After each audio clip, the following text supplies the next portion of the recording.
Hey there, STU 100. Welcome to Cybersecurity Month here at Rock Valley College. I am Eric Woulfe. I'm one of the Computers and Information Systems instructors here at the college. And today we will take you through 3 quick things that you can and should do to help ensure your online personal data privacy. Now, I know that seems um, to many of us like a losing battle. There is no such thing any longer as online personal data security and privacy, and to some extent, that's unfortunately true. It is absolutely true that all of the services, all of the software we use is by default intending on giving away personal data, but that is not to say that there aren't some things that we can do. Many things are dead simple and free of cost that we can do to help lower the amount of data it is that each of us on each of our devices gives away about us. And everything we do when put together, the 3 simple things we're about to cover, will help ensure that you are minimizing your online data footprint. And what that will do is help ensure that you have as healthy as possible a chance to go without data breaches, to go without password breaches, to go without being tracked every place you are online. So without further ado, STU 100, let's get into it. So the first tip here, STU 100, is to update your software often. I know for many of you, this on this side looks a little different than what you would expect for updating your system software, but this is the Mac OS system updater. My Windows PC actually is a Windows 10 device and is no longer secure, which is unfortunate, but a video for another time. So this is the OS X system updater. I just went to system settings and said update, and this is the screen that came up. You can see since yesterday, I have a new update that is ready for me to install on my machine. Keeping your software updated is always the best way to go about maintaining security. Most of the the body of updates that you see when you are doing updates on your software is actually security side software updates. So here you can see I have a couple of different ways to go. I have a big software update I don't need to do right now, but on the very bottom there you can see that I have a smaller system update that says security and bug fixes. Those are exactly what I want. We also want to do this on our other devices. So if you have, I am recording now into an iPhone.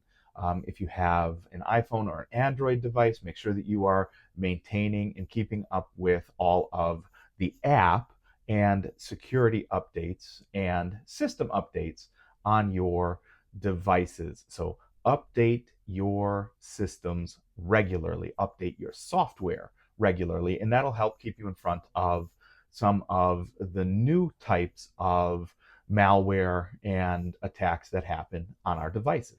Before I left ST100, I guess what I should do is tell you that on a Windows system, keeping everything updated is as simple as going to your start menu and just typing update. Screen similar to the one you see halfway blocking my face. I'll move over this way, halfway blocking me now. This is the Windows updater. Just make sure that you are taking the most recent updates, and those will help with all things Windows. I do feel like I should give you the following warning. Make sure to back everything up.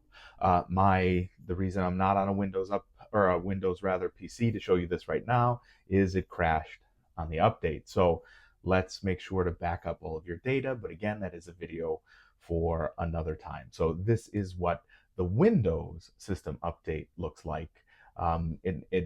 Again, just go to the start menu, type update, and you'll get that. The same is true on Mac OS. Just type update and the system update will come up for you. It's really pretty easy. So the next tip, ST100, that we need to do is to find ourselves an ad blocker.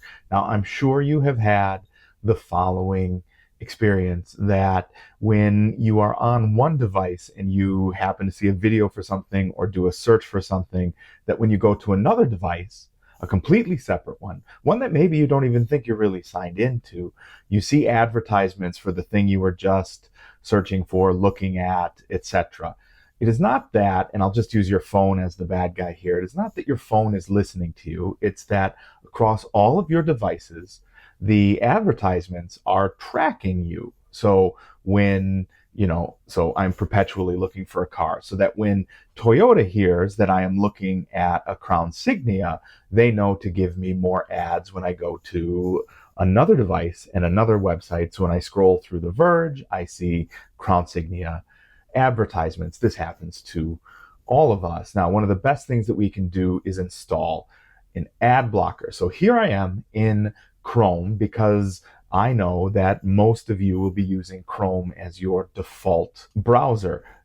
Quick aside here, while I have you, STU 100, Chrome is not necessarily the best browser for you. It is certainly not private. It certainly does not respect your data privacy. I am here because I know you guys are here. But as far as do I really use Chrome, the answer to that is no. I, by leaps and bounds, would prefer Firefox, but even Microsoft Edge, Apple Safari, those are better than Chrome would be. And I know it's holding all of your passwords, and we will actually get to passwords a little bit later, but it's not a perfect solution. So from here inside of Chrome, I'm going to click on the three dots menu, and from there I'm going to go down to extensions. This is where we're going to find for us the ad blockers. From here we go to Visit Chrome Web Store. From here in the search bar, it's pretty simple. I just say Adblock. And from here we can pick any one of a number of solutions. My suggestions to you are Adblock. The first one that pops up here is a fantastic solution. There are two others that I would suggest. One of them is, and let me just get rid of this, it's UBlock Origin Lite. This one is a little bit more aggressive when it comes to blocking out the ads that target you from one device to another. Another one is Ghostery, and this one, again, more aggressive than Adblock at blocking ads, but really you are going to maybe find a preference of your selection on your own, and that's going to be perfectly all right. It doesn't matter what browser you're using. If I'm using Firefox, I can go into Firefox and do the exact same thing. From here inside of Firefox, it's the same thing. I would go to, this is called an application menu. I go to the burger menu and I select extensions and themes. And from extensions here, I can find UBlock, and I get UBlock Origin. That's going to be here. If I want to look for Adblock,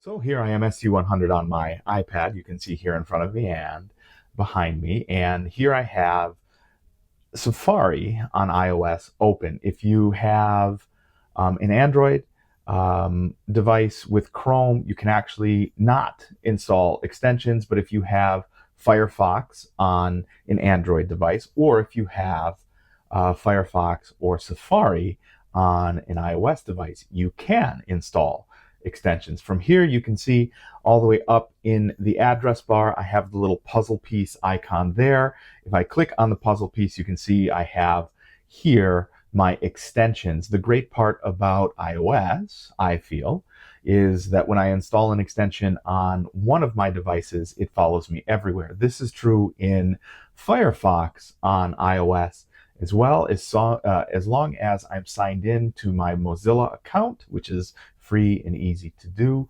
My extensions follow me from device to device to device, as do my passwords, which is fantastic and still coming up.